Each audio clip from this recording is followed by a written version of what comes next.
ابھی جو میں حدیث مبارکہ سناؤں گا نا، یہ بہت ہی قابل توجہ حدیث مبارکہ ہے اور مجھے اور آپ کو بہت ضروری سننی ہے۔ جیسے آج میں اور آپ جمعے کے لیے آتے ہیں، جمعے میں آپ کو پتہ ہے آذان اول یہ کس نے ایجاد کی تھی؟ یہ جو آذان، پہلے آذان ایک ہی ہوا کرتی تھی، جو خطبے یعنی امام صاحب خطبہ دینے کے لیے بیٹھتا ہے تو مؤذن اٹھ کر آذان دیتا ہے۔ پہلے حضور علیہ السلام کے دور سے لے کر عمر بن خطاب رضی اللہ تعالیٰ عنہ کے دور مبارک تک جمعے میں فقط یہ ایک ہی آذان ہوتی تھی، لیکن اس کے بعد حضرت سیدنا عثمان غنی رضی اللہ تعالیٰ عنہ کے دور آیا تو آپ نے یہ دوسری اذان ایجاد کروائی۔ اس کی اصلاح یہ فرمائی کہ لوگ کیا ہے، جب دوسری اذان دیر سے ہوگی پھر خطبہ ہو جائے گا، پھر جلدی سے جماعت ہو جاتی ہے، تو بہت سارے لوگ ایسے ہوں گے جو جماعت سے رہ جائیں گے، ان کو پتہ ہی نہیں چلے گا۔ پہلی اذان دینے کا مقصد یہ تھا کہ لوگ اذان سنیں اور جلدی سے کیا ہے مسجد کے اندر آ جائیں۔ یا ایھا الذین آمنوا من یوم الجمعۃ فاسعوا الی ذکر اللہ، اے وہ لوگوں جو آذان اول سنے نا، وہ کیا اب ان کے لیے کام کاج کرنا جائز نہیں ہے، اب وہ کیا دوڑے جمعے کی طرف۔ یہ جو دوسری آذان شروع کی تھی وہ حضرت سیدنا عثمان غنی رضی اللہ تعالیٰ عنہ نے شروع کی تھی۔ آپ پتہ ہے کہ امام صاحب خطیب صاحب بیٹھتا ہے ممبر پر اور جو لوگ ہوتے ہیں مؤذن اب امام کے سامنے کیا ہے آذان دیتا ہے۔ یہ ہماری مسجد کا بھی حال ہے۔ آپ سن لیں، آیا آذان جو ہے نا کہاں پر دینی چاہیے؟ دوسری آذان جو دیتا ہے وہ مسجد کے اندر دینی چاہیے، باہر دینی چاہیے، کہاں پر دینی چاہیے؟ شریعت اس کے بارے میں کیا حکم ارشاد فرماتی ہے؟ تو نبی کریم صلی اللہ علیہ وسلم کی سنت مبارکہ کیا ہے کہ وہ دوسری آذان جو خطبے کے لیے دی جاتی ہے وہ مسجد کے باہر دینی چاہیے۔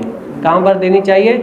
مسجد کے باہر دینی چاہیے۔ اور اس میں کیا ہے، خطبہ کی آذان میں سنت یہ ہے کہ مسجد سے باہر ہو، مسجد کے اندر نہ ہو، اور خطیب کے سر پر اور خطیب کے پاس امام اعظم رحمۃ اللہ تعالی علیہ نے فرمایا کہ جو خطیب کے پاس کھڑا ہو کر آذان دیتا ہے مکروہ ہے، منع ہے، بدعت ہے۔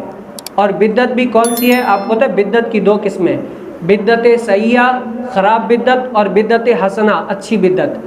اچھی بدعت بھی یہ نہیں ہے بلکہ کیا ہے، اعلیٰ حضرت رحمت اللہ تعالی علیہ کا اس پر فتویٰ ہے کہ یہ کیا ہے کہ جو لوگ مسجد میں صرف خطبے کی نہیں، عام جو پنج گانا نماز ہوتی ہے نا، آپ نے دیکھا ہوگا شہروں کے اندر یا الغرض کہیں پر بھی یہ مسجد ہوتی ہے، پاس میں ایک چھوٹا سا کمرہ بنا ہوتا ہے۔ وہ اسی لیے بناتے ہیں کہ بھئی یہ کمرہ مسجد سے الگ ہے، مسجد کی حدود میں شامل نہیں ہے۔ کیوں؟ ایک آذان دینا، ایک لوگوں کو دعوت دینی ہے، بلانا ہوتا ہے، تو بلانے کے لیے اللہ کے گھر کے علاوہ اور کوئی جگہ ہو جہاں پر لوگوں کو بلایا جائے، آیا جائے۔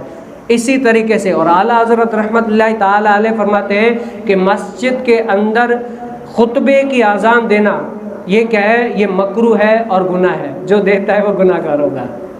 آپ تو کیا ہے، نہیں دینی چاہیے۔ سب سے پہلا اچھا طریقہ کیا ہے کہ باہر دینی چاہیے، اور اچھا طریقہ وہی ہے۔ اور اعلیٰ حضرت رحمت اللہ تعالی علیہ نے اپنے دور میں علماء نے فرمایا کہ باقیوں نے تو اس پر کیا ہے بہت ہلکا حکم ارشاد فرمایا، لیکن اعلیٰ حضرت نے اس پر سخت حکم ارشاد فرمایا، اور فرماتے ہیں کہ نبی کریم صلی اللہ علیہ وسلم کی حدیث مبارکہ ہے کہ جس نے میری ایسی سنت کو زندہ کیا جو لوگوں کے درمیان بالکل مٹ چکی تھی، ختم ہو چکی تھی، اگر وہ اس سنت کو زندہ کرتا ہے تو اللہ تعالیٰ اس کو اتنا ہی ثواب عطا فرمائے گا جتنا ان لوگ اس کے اوپر عمل کرتے ہیں۔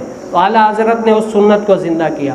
اور اس کے علاوہ علماء فرماتے ہیں کہ 4 مذاہب ہیں نا، حنفی، شافعی، مالکی، حنبلی، یعنی چاروں مذہب میں سے مسجد کے اندر آذان دینے کے لیے ان چاروں مذاہب کے پاس کوئی ایک دلیل بھی نہیں ہے، یعنی جس سے وہ جائز کا فتویٰ دے سکیں کہ بھئی مسجد کے اندر خطبے کی یا اس کے علاوہ آذان دی جائز ہے۔ چاروں مذاہب، نہ شافعی امام شافعی کے پاس ہے، نہ امام احمد بن حنبل کے پاس ہے، نہ امام مالک کے پاس ہے، نہ ہی امام اعظم رحمۃ اللہ تعالی علیہ کے پاس کوئی بھی نہیں ہے۔